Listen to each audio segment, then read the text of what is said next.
В этом ролике мы поговорим о 10 выдающихся таджиках, прославившихся на весь мир.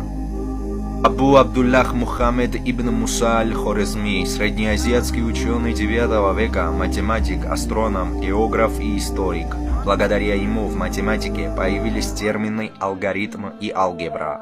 Аль-Хорезми родился в эпоху великого культурного и научного подъема. Начальное образование он получил у выдающихся ученых Мавареннахра и Хорезма. На родине он познакомился с индийской и греческой наукой, а в Багдаде он попал уже вполне сложившимся ученым. В Багдаде он провел значительный период своей жизни, возглавляя при халифе Аль-Мамуне дома мудрости.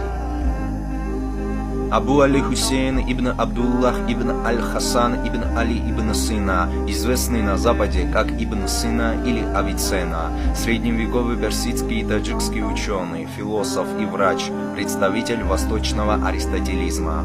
Был придворным врачом саманидских эмиров и далийских султанов. Некоторое время был визирем в Хамадане. Всего написал более 450 трудов в 29 областях науки, из которых до нас дошли только 274. Самый известный и влиятельный философ-ученый средневекового исламского мира, написанный на арабском энциклопедический труд «Книга исцеления», посвящен физике, логике, биологии, психологии, геометрии, арифметике, музыке, астрономии, а также метафизике. Книга знания Даниш-Наме также является энциклопедией. В области химии Ибн Сина открыл процесс перегонки эфирных масел, умел добивать соленую, серную и азотную кислоты, гидроксиды калия и натрия. Ибн Сина писал в своем труде о роли и месте физических упражнений в оздоровительной и лечебной практике.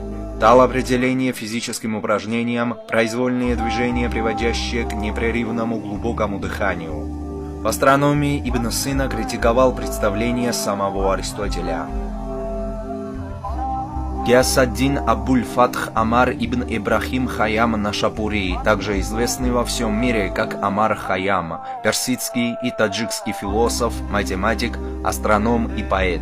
Внес вклад в алгебру построением классификации кубических упражнений и их решением с помощью конических сечений. Известен во всем мире как философ и выдающийся поэт, автор цикла философских рубаи. Амар Хайям также известен созданием самого точного из ныне используемых календарей. Учениками Хайяма были такие ученые, как Музаффар аль-Асфари и Абдурахмани аль-Хазани. При жизни Хайям был известен исключительно как выдающийся ученый. На протяжении всей жизни он писал стихотворные афоризмы, в которых высказывал свои сокровенные мысли о жизни, о человеке, о здоровье в жанре камрият и зухдият.